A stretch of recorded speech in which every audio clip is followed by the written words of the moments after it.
How do you build a portfolio that generates $2,000 a month in income? That's the question. Let me be absolutely clear. I don't actually have this portfolio. I'm just using this as an example to, answer the question of how do you build a portfolio that generates $2,000 a month of income. So in this video, we're going to go through the process of actually sizing the portfolio. Now, how big a portfolio do you need and what do you need to consider in that? And then we'll look at, once you know that number, how do you figure out how long it would take you to build that portfolio?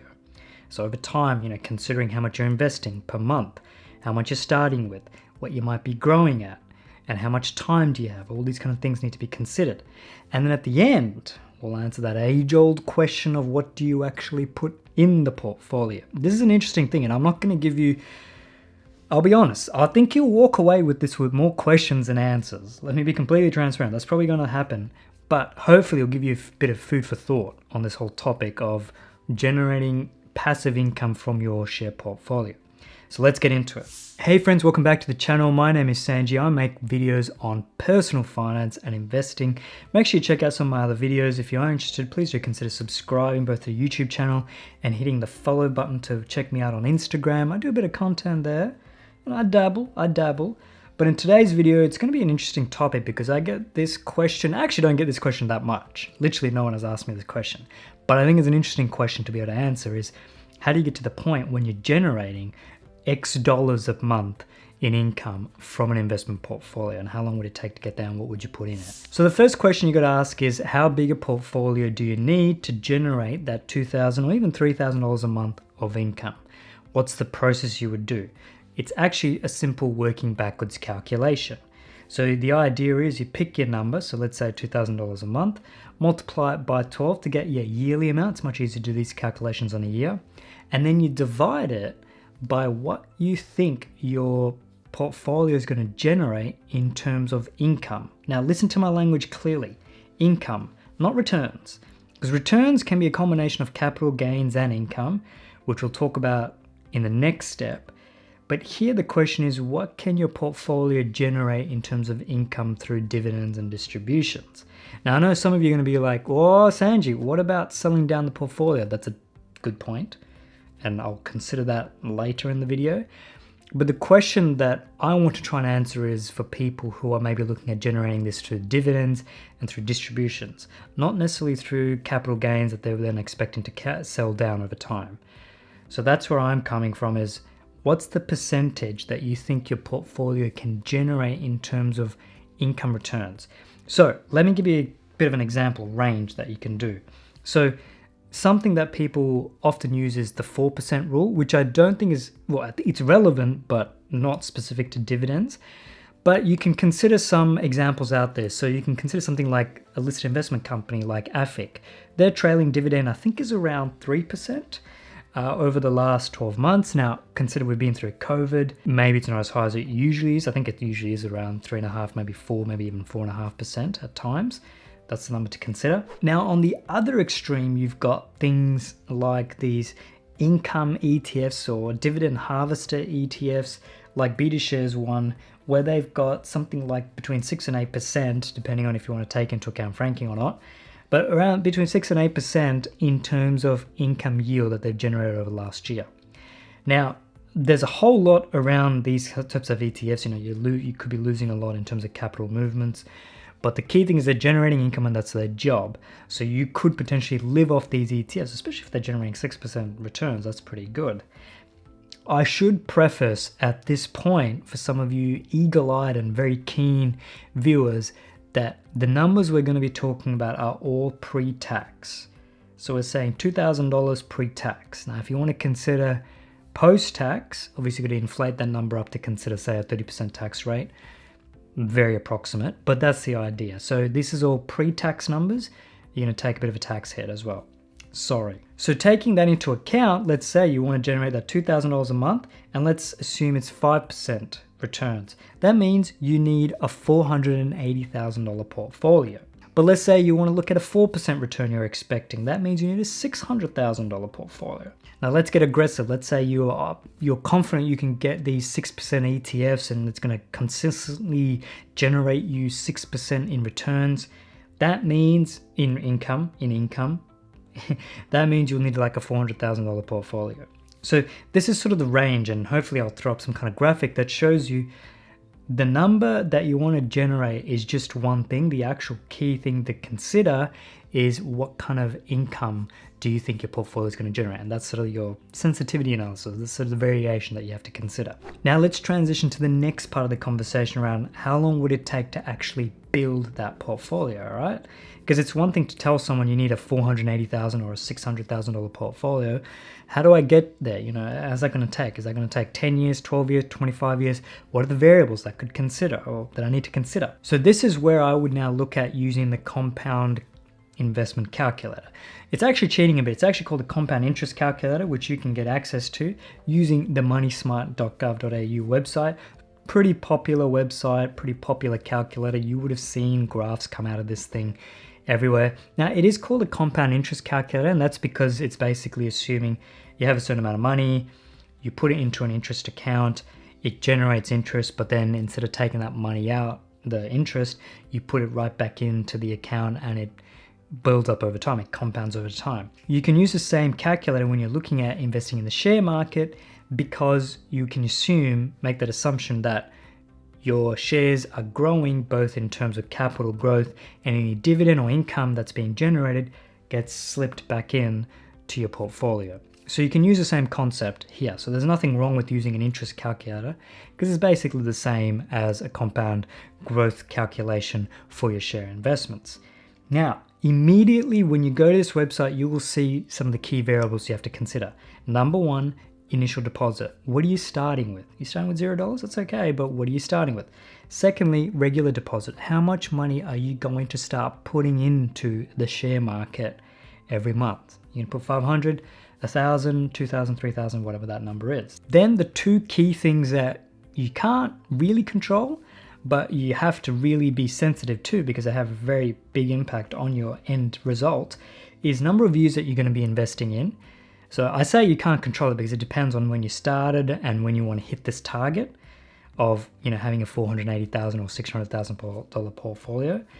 And the annual interest rate, or in this case the growth rate, that's also a number that people will, I think they can control it, but you want to be conservative. You want to be pretty casual on this. So I always use 5%. Some people on Instagram say 7%. Some crazy people on TikTok put 10% in there. You got to consider inflation. You got to consider a lot of risks. 5% I think is a pretty good conservative number. So then what you're essentially doing is you're plugging in numbers to try and essentially back calculate what can you actually achieve from your various target range. So for example, let's say you start with nothing and you want to put in about $2,000 a month. You're pretty confident you can do that, and say you want to see, all right, well, how long will it take? Let's say I do this for 10 years, where will I be? Well, if you put in $2,000 a month for 10 years and you assume your portfolio is going to generate a return, capital growth and dividends, of around 5%, that means you'll have about $300,000 portfolio at the end of it. And the breakdown there is regular deposits as your regular investments, $240,000 you'll put into it, and the actual share market will generate about $61,000 in addition to that. So now you can tweak this. Let's say you want to put 15 years in, and now you're at $517,000. So you're pretty much where you want to be in terms of generating your $480,000 portfolio. So remember, if you want to have $2,000 a month and you're assuming you can get a 5% return income, you needed about a $480,000 portfolio. That's what you need to do now to generate that kind of portfolio, to generate that kind of income. You need to put $2,000 a month in to an ETF that makes 5% growth rate for 15 years. Hopefully you're still tracking with me.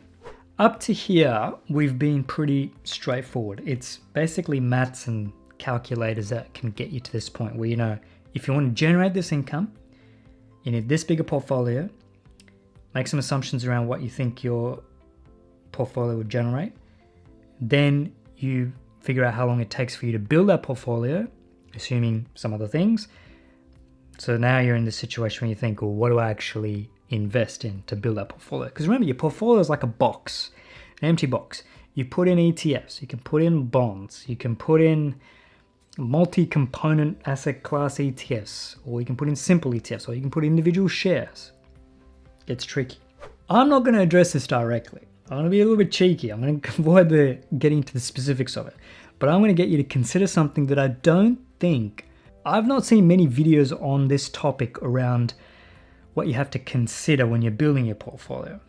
Because here's the thing you'll often hear people say. When you're young, you should invest heavily in growth ETFs. Right? Minimize your tax burden, go for reinvestment, go very aggressive with that. Don't worry about income. But my challenge to that is, but at some point, you want income from your portfolio, right? And if you've invested in ETFs that are generating 1-2% distributions, what are you going to do? Like, what? You're going to be in a bit of a tricky situation when you're, 40, 50, 60, and you're now going to generate some kind of income from this portfolio. Is the assumption that you're going to then sell down from that ETF holding? You're going to sell down and that's how you're going to generate your $24,000, $30,000 a year in income that you need? Maybe that's what it is. Is there some magic assumption that somewhere along the line you'll transition your portfolio from being growth-oriented to being income-oriented? Or are you on the other extreme where you say, no, I'm going to start with where I want to end. I want to end with a portfolio that is generating 4, 5, 6% income, not returns, income. And therefore, I'm going to only pick ETFs that are doing that from day one, or listed investment companies, or individual companies, or fixed interest assets, whatever it is. That's how I'm going to do it. Because this is the complexity of the question, is do you start with something that gets you really quickly and then somehow you transition your portfolio across? Because remember, you can't just sell stuff down and then buy other stuff. I mean, you can do it, but you can have massive tax implications.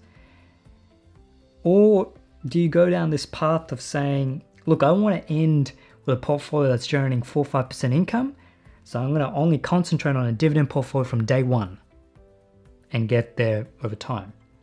Because the downsides are you might have a bit of a tax drag because you're generating income that's now going to be used up, that's you're going to have to pay for in tax. It's all taxable income. Remember, dividends, distributions, these are all taxable events. Now, what do? I don't have a view on this yet myself, so I go 50-50. When I don't know, I go 50-50. So I have a portion of my portfolio that's very low distributions, very high capital growth oriented, should we say. And it's doing its thing. And then I've got another half of my portfolio essentially that's very income generating. So I'm taking a lot of tax drag on it, yes. But I know there's a portion of my portfolio that will generate a pretty strong income.